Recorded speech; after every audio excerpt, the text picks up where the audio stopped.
మిత్రులారా ఇప్పుడు ఒక దిగ్దర్శకుడి గురించి మాట్లాడుకుంటే ఆయన వరుసగా ఫ్లాపులు తీస్తున్నాడు. ఒకప్పుడు చాలామందికి ఒక క్రేజీ డైరెక్టర్ ఆయన శంకర్. ఇప్పుడు శంకర్ ఎందుకని ఇలా సినిమాలు తీస్తున్నాడు, ఎందుకు ఫ్లాప్ అవుతున్నాయి అనే వాళ్ళకి ఒక చిన్న సమాధానం ఏంటంటే, మనము ఎవరిని అభిమానించినా ఆ తర్వాత వాళ్ళలోని సక్సెస్ కానీ ఫెయిల్యూర్ కానీ ఒక సమయం వరకు మాత్రమే కొనసాగుతుంది. ఏదంటే అభిమానం కాదు, వారిలో ఉండే సత్తానండి, అప్డేట్ అయ్యే విధానం కానీ. ఇప్పుడు శంకర్ గారి సినిమాలనే కాదు, మనం మార్నింగ్ చెప్పినట్లు ఒక 5 దర్శకులను తీసుకుందాం. రాఘవేంద్రరావు, బి గోపాలు, ముత్యాల సుబ్బయ్య, మన శంకరు, మణిరత్నం. ముత్యాల సుబ్బయ్యని ఎందుకు కలిపానంటే, ఏ తరహా సినిమాలనైనా ఆయన తీయగలడు, కేవలం సెంటిమెంటే కాదు అని హిట్లరు, ఆ తర్వాత పవిత్ర బంధం, పెళ్లి చేసుకుందాము, అంటే ఒక ఫ్లాపుల్లో ఉన్న హీరోలకి ఒక సూపర్ హిట్ సినిమాలు అందించిన ఘనత సాధించుకొని ఆ తర్వాత తెరమరుగయ్యారు. తెరమరుగే అయింది, ఇంకా ఉన్నారు. కానీ బి గోపాల్ చూడండి, హిట్లు ఇచ్చారు. ఇంకా నేను చెప్పడం మర్చిపోయిన డైరెక్టర్ కోదండరామిరెడ్డి. వీళ్ళు ఈ రోజుకి సినిమా తీయాలని ప్రొడ్యూసర్ అని వెళ్తే రెడీ అవుతారు సినిమాలు తీయటానికి. కోడి రామకృష్ణ, సారీ మన కోదండరామిరెడ్డి, బి గోపాలు. అట్లానే రాఘవేంద్రరావు గారు బతికే ఉన్నారు కదా, ఆయనకంటే వయసు 80 ఏళ్ళు దాటాయి కాబట్టి యాక్టివ్గా ఇదివరకుట్లాగా మెగాఫోన్ పట్టుకోలేకపోవచ్చు.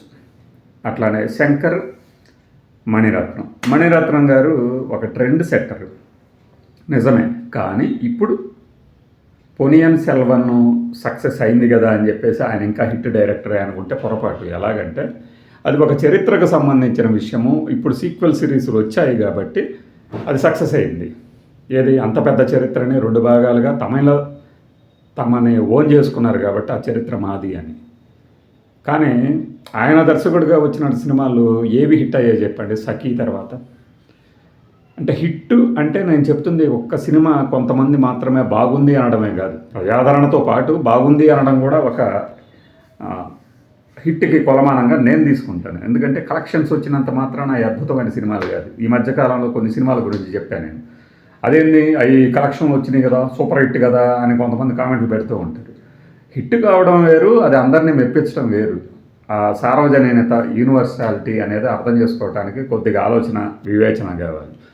ఎందుకంటే మణిశంకర్, మన మణిరత్నం గారు తీసిన నాయకుడు కానీ, గీతాంజలి కానీ, ఘర్షణ కానీ, ఆ తర్వాత వచ్చిన కొన్ని సినిమాలు కానీ ఎలాంటి ప్రతిభని చాటి చెప్పాయంటే, ఇవన్నీ కూడా నిజంగానే వారు అవుట్డేటెడ్ అవుతున్నారు అనడానికి నిదర్శనం ఆ తర్వాత వచ్చిన సినిమాలు. ఒక వ్యక్తి ఎంతవరకు అప్డేట్ అవ్వగలడు? 40 ఏట, 50 ఏట, 60 ఏళ్ళు వచ్చిన తర్వాత అప్డేట్ అవ్వటానికి ఏంటంటే, ప్రేక్షకులే అసలు ఈ డైరెక్టర్ను ఒప్పుకోరనమాట, ఎంత ట్రెండీ సినిమా తీసినా కూడా. ఇప్పుడు బి గోపాల్ అనే దర్శకుడు మనకు 6 అడుగుల బుల్లెట్, ఈ మధ్య ఇంకేదో సినిమా కూడా వచ్చినట్లుంది.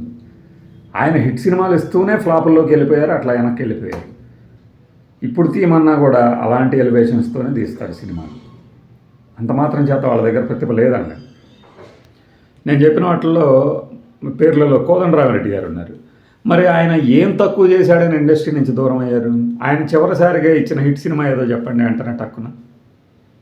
పోనీ ఆయనతో హిట్ సినిమాలు తీసినట్టే అంటే హీరోలు ఇప్పటికీ లైమ్లైట్లో ఉన్నారు కదా. చిరంజీవి 150 సినిమాను, బాలకృష్ణ 100 సినిమాకు ఎందుకు ఆయన్ని దర్శకుడిగా పెట్టుకోలేకపోయారు? ఆయన కుటుంబగాథ చిత్రాలు తీయగలరు, రెవల్యూషనరీ చిత్రాలు తీయగలరు, ఏమైనా తీయగలరు.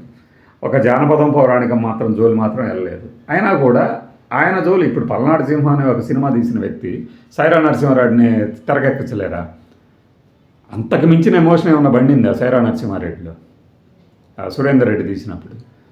అంటే కాలచక్రంలో కొంతసేపు మన మీద లైట్ పరుగుతుంది. అది మన గొప్ప కాదు, లైట్ వేసిన వాడి గొప్ప. అంత మాత్రం చేత మన దగ్గర టాలెంట్ కూడా లేదని కూడా కాదు, టాలెంట్ ఉన్నా కూడా కాసింత అదృష్టం కావాలనే ఫీల్డ్ కాబట్టి సినిమా ఫీల్డ్. అలా కొంతకాలం పాటు వీళ్ళు లైమ్లైట్లో ఉంటారు. ఆ తర్వాత ఎంత గొప్ప సినిమాలు తీసినా కూడా వారికంటూ ఒక కోర్ డిఎన్ఏ ఉంటుంది ఆ సినిమాలను చూసినప్పుడు, దాని నుంచి బయటపడలేరు. ఇక రామ్ గోపాల్ వర్మ, ఇందాక చెప్పిన మేధావుల జాబితాలో చార్ట్స్ అనే వ్యక్తి. ఆయన ఒక ట్రెండ్ సెట్టర్ అని నేను చెప్పడం కాదు, బొచ్చాడు మంది చెప్తారు. ఇప్పటికీ ఆయన్ని ఫాలో అయిన డైరెక్టర్లు ఉంటారు.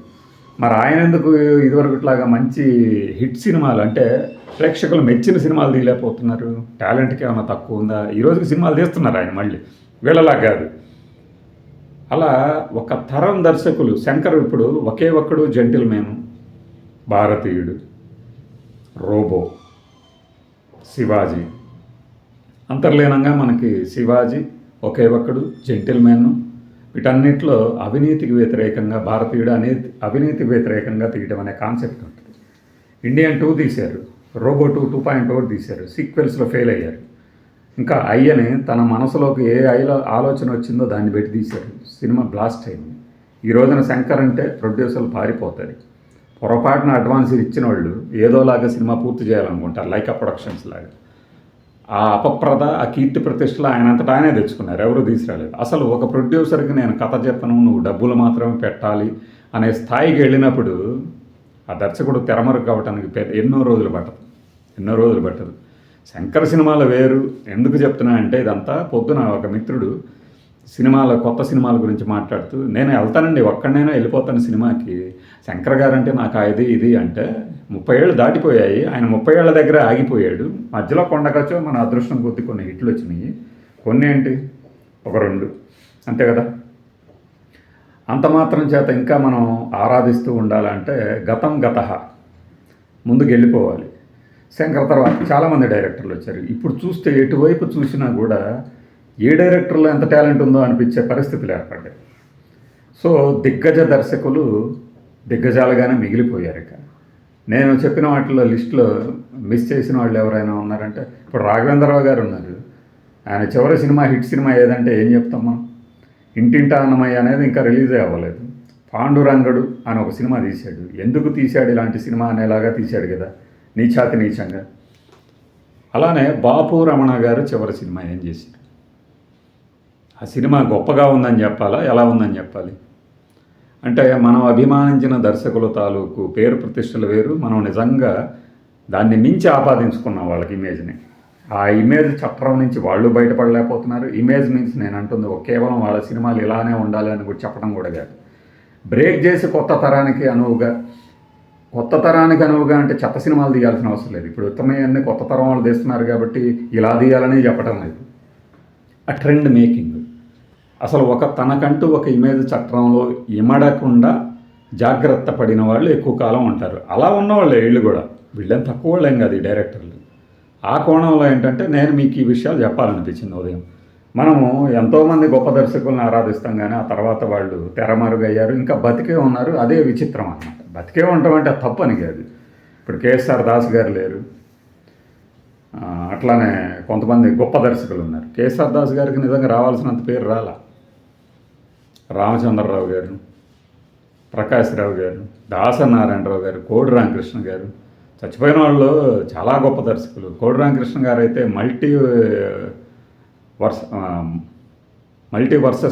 వర్సటాలిటీ అంటారే, మల్టీ వర్సెస్ టాలెంట్ అన్నమాట. ఎలాంటి సినిమా అయినా ఇరగ్గొట్టగల సమర్థుడు. ఆయన కూడా సినిమాలు తీస్తూనే చనిపోయాడు. వీళ్ళలాగా బతికి ఉండి కూడా సినిమాలకు దూరం అయ్యి, పైగా సినిమాలు చేయగల సత్తా ఉండి కూడా దూరం కాల.